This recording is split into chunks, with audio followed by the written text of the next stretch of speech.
సభాధ్యక్షులు రవీందర్ గారు, పెద్దలు గౌరవనీయులు కాకి మాధవరావు గారు,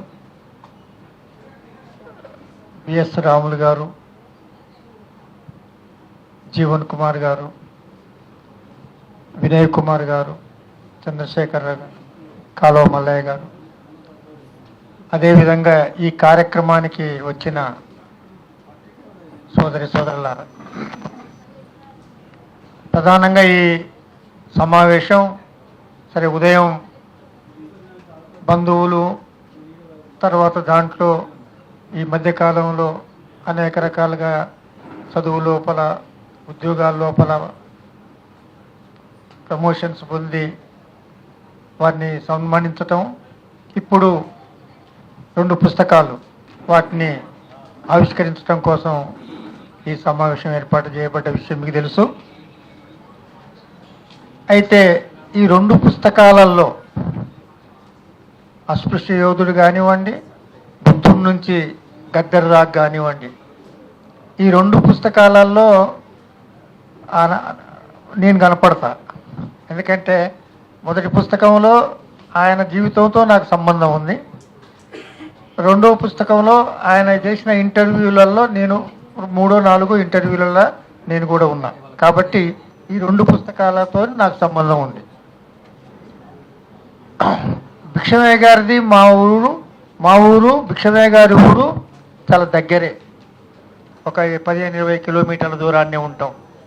మాది బల్పాల, ఆయనది బొడ్డాడ.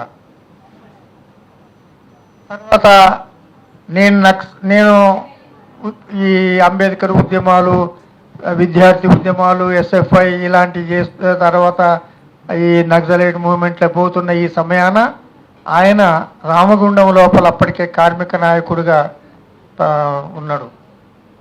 మాకు అప్పుడే పరిచయం అయింది. తర్వాత అంతకంటే ముందు కూడా హాస్టల్లో, నేను వరంగల్ జిల్లా హాస్టల్ సెక్రటరీగా ఉన్నప్పుడు, మహబాద్ హాస్టల్లో ఉన్నప్పుడు కూడా భిక్షమయ్య గారిని కలిసేది.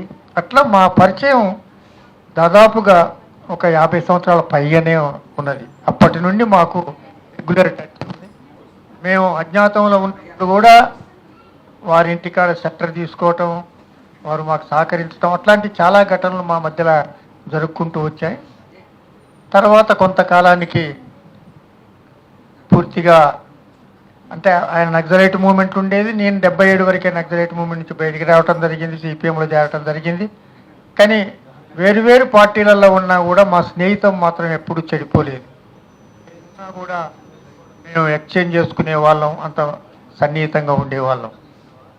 ఒకనొక దశ లోపల ఆయన విమలలేని పరిస్థితి, కొన్ని ఇబ్బందులు రావటం, ఏం చేయాలనే సమయం లోపల జీవితాంతం నువ్వు కార్మిక వర్గ నాయకుడిగా, కమ్యూనిస్ట్ నాయకుడిగా ఉన్నావు, నువ్వు రావా, అందరం కలిసి పనిచేద్దాం. అప్పటికే మా మధ్యలో చర్చ జరుగుతుంది. భిక్షమయ్య గారి మధ్య, మా మధ్యలో, మాలాంటి వాళ్ళ మధ్యలో ఒక చర్చ జరుగుతుంది. ఎందుకు మనం కమ్యూనిస్ట్ మూవ్మెంట్ భారతదేశంలో ముందుకు పోవటం లేదు, ఏం చేస్తే బాగుంటుంది, ఎక్కడ మనం విఫలమవుతున్నాం, ఏ తరగతులను అయితే మనం ఆకర్షించాలనో ఆ తరగతులను ఎందుకు ఆకర్షించలేకపోతున్నాం, ఇలాంటి చర్చలు మా మధ్యలో జరిగితే. ఆయన ఎంఎల్ పార్టీలో ఉన్నాడు, నేను సిపిఎంలో ఉన్నా. కానీ ఇదే విధంగా వివిధ పార్టీలలో, అంటే వివిధ కమ్యూనిస్ట్ పార్టీలలో ఉన్న బహుజన క్యాడర్ అంతా కూడా మేమిద్దరం ఎట్లా వాళ్ళము, ఇలాంటి చర్చలు వివిధ కమ్యూనిస్ట్ పార్టీలలో ఉన్నా కూడా ఇలాంటి చర్చలు ఎప్పటికీ జరిగేది. ఎందుకు ఈ కమ్యూనిస్ట్ పార్టీస్ లోపల కింది తరగతుల నుంచి నాయకులుగా డెవలప్ కావటం లేదు? కింది తరగతుల నుంచి నాయకులు డెవలప్ కాకుండా కమ్యూనిస్టు ఉద్యమం లోపల కొత్త తరాలు ఆ సెక్షన్స్ నుంచి వస్తాయా, రావా, ఎందుకు రావటం లేదు? తర్వాత ఈ కుల సమస్యను ఎందుకు అడ్రస్ చేయలేకపోతుంది? ఇలాంటి చర్చలన్నీ మా మధ్యలో జరిగేది. ఆ సందర్భంగా మా మధ్యలో స్నేహితం మరింత డెవలప్ అయింది. ఆ క్రమంలోనే ఆయన ఆ పార్టీ నుంచి బయటకు వచ్చి సిపిఎంతో జాయిన్ అయ్యింది. అప్పటి నుంచి ఇప్పటిదాకా మేము కలిసి ప్రయాణం చేయటం అనేది జరుగుతుంది. ఈ సందర్భంగా ఆయన అనేక ఇబ్బందులు ఎదుర్కోవటం జరిగింది దాని నుంచి బయటికి వచ్చిన సందర్భంగా.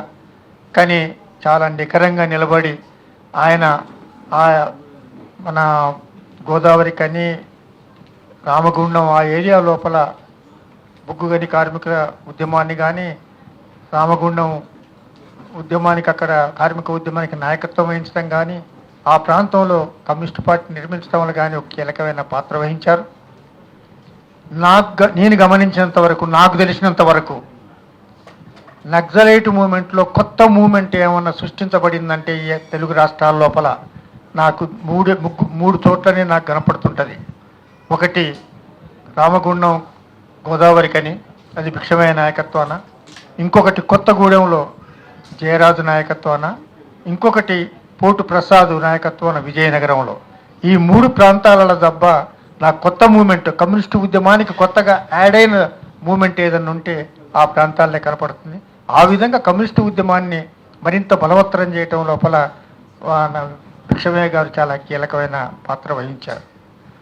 ఇంతకుముందు మాధవరావు గారు అన్నట్టుగా చాలా పెద్ద ఆశతోని ఈ రాష్ట్రం లోపల, తెలంగాణ లోపల అభ్యుదయ శక్తులన్నింటిని ఐక్యపరచాలి, ఒక కమ్యూనిస్టులో ఒక అంబేద్కరిస్టులో ఈ దేశం లోపల కానీ ఈ రాష్ట్రం లోపల కానీ సాధించగలిగే చాలా తక్కువ ఉంటుంది.